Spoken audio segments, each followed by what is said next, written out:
ये है समय की बात और मैं हूँ गोपाल गुप्ता। आज के नायक हैं साहब। साहब आज फिर पत्नी के आगे नतमस्तक खड़े बड़े इत्मीनान से डांट सुन रहे थे। फिर वही हुआ था। 62 वर्षीय साहब बाजार से कुछ सब्जियां, फल और घर की जरूरत का कुछ सामान खरीद कर लाए थे। उन्होंने सिर्फ इस बात पर ध्यान दिया था कि सभी चीजें उत्तम गुणवत्ता की हों। इस उद्देश्य की पूर्ति में वे ये भूल गए थे कि ठीक से मोल भाव न कर लेने पर वही होगा जो हो रहा था। जी हाँ, ठीक समझे आप, डांट खानी पड़ेगी, वो भी पत्नी से। साहब अर्थशास्त्र का नियम समझ पाने में पूरी तरह सफल नहीं थे। वह नियम यह था कि कम से कम कीमत पर ज्यादा से ज्यादा मात्रा खरीद कर लाना ही विवेकशीलता है, अक्लमंदी है। यही कारण था कि उनके रिश्ते तो मजबूत बनते थे, लेकिन पैसे बचाने में वे हमेशा मात खा जाते थे। पत्नी ही नहीं, सभी दोस्त और यहाँ तक कि उनके अपने बच्चे भी, जिनका अनुभव उनसे अभी आधा भी नहीं था, समझाते थे। बेटा कहता, शायद आपको उसने ठग लिया। बहू कहती, नहीं, बल्कि उसने पक्का आपको ठग लिया है। कब समझेंगे आप? ये दुकानदार ऐसे ही ठग होते हैं। देखो, आज फिर 20 रुपए किलो वाले प्याज के आप 30 रुपए दे आए। यह समझाते हुए बच्चे लगभग उन्हें डांट रहे थे और वे मौन खड़े जैसे स्वीकार कर रहे थे कि उन्होंने जानबूझकर यह गलती की है। साहब और मेरा रिश्ता भी बड़ा करीबी बन गया था। हम अक्सर एक साथ खरीदारी करने जाया करते थे। कभी कभी हम एक जैसी, एक समान वस्तुएं एक साथ एक समान मात्रा में खरीदा करते। फिर भी उनके कुल जमा खर्च में और मेरे खर्च में अंतर होता था। जितने सामान के बदले उन्होंने 110 रुपए खर्च दिए होते थे, मैं उतना ही सामान 100 रुपए में ले लेता था, अर्थात पूरे 10% की बचत। मैंने कभी भी साहब से तो नहीं कहा, लेकिन मन ही मन मुझे लगता था साहब इतने भी नासमझ नहीं है कि किसी को फालतू पैसे लुटाएं। न जाने क्यों वे अक्सर पैसे चुकाने में ऐसी दरियादिली दिखाते हैं।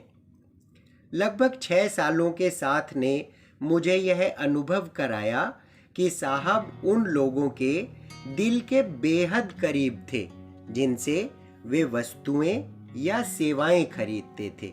पहले से तय दुकानदार और सेवाएं उपलब्ध कराने वाले लोग साहब के आते ही हंसकर उनका स्वागत किया करते थे। मैं भी उनका नियमित ग्राहक था, लेकिन वे मुझे इस स्वाभाविक हंसी और स्वागत से महरूम ही रखते थे। साहब भी जैसे किसी रियासत की प्रजा का हाल पूछने राजा की तरह बेपरवाह चाल में सबका हाल चाल पूछते आगे बढ़ते जाते। विशेष बात यह थी कि उन्हें हर सब्जी, फल, दूध बेचने वाले के परिवार की पूरी जानकारी होती थी। नाई, धोबी, लुहार, मोची और यहाँ तक कि सरकारी दफ्तरों में भी उनका एक अनूठा रिश्ता था जो शायद ही कोई जल्दी बना पाए। वे अपनेपन से किसी के भी कान के पास जाकर धीरे से कुछ बोल देते थे और न जाने क्या जादू होता था। सब्जी, फल, दूध बेचने वाले से लेकर नाई, धोबी, लुहार तक ही नहीं, हमेशा परेशानियों से घिरे रहने वाले सरकारी कर्मचारी भी जोर से ठहाका लगाकर हंस देते थे।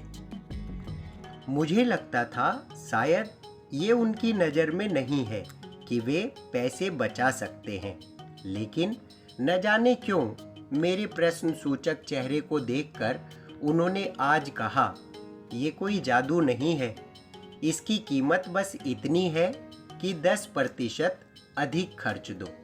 सब्जी, फल, दूध वाले को, नाई, धोबी, मोची को ठग न समझो। उनके परिवार को अपना परिवार ही समझो और सबसे बड़ा भुगतान पत्नी की थोड़ी सी डांट सुन लो।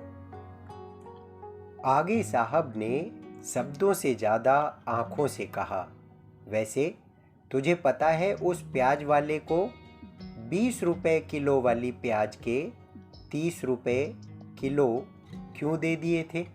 क्योंकि उसके यहाँ तीसरी बार बेटी ने जन्म लिया था। मुझे लगा शायद ये 10 रुपए किलो का मुनाफा उसके 10 पलों को इस बोझ से मुक्ति दिला दे कि उसके सिर पर तीसरी बेटी का भार आ गया है। एक 10 का नोट और उसके कान के पास जाकर मैंने धीरे से कह दिया था, देखा, लक्ष्मी आई है। बोझिल चेहरे ने ठहाका तो नहीं लगाया, लेकिन एक स्वाभाविक हंसी उसके होठों पर जरूर तैर गई और मैंने अपने लिए थोड़ी सी खुशी बटोर ली। साहब ने धीरे से मेरे कानों के पास आकर कहा, साहब और मैं दोनों खुश थे। अब तीसरी बेटी 3 साल की हो चुकी है। जब भी साहब प्याज वाले से सौदा करके विदा लेते हैं, जोर से पूछते हैं, तीसरी बेटी ठीक है? वह भी विश्वास भरे शब्दों में कह देता है, हाँ बाबू साहब। भारत में 3 बेटियों के पिता को खुश कर देने का जादू साहब को ही आता है। साहब से मैंने सीखा, किसी की खुशी में ही अपनी खुशी है, फिर चाहे पत्नी और बच्चे बुद्धू ही क्यों न समझे। तो खुशियाँ बांटते रहिए, खुशियाँ पाते रहिए। लेता हूँ विदा। धन्यवाद।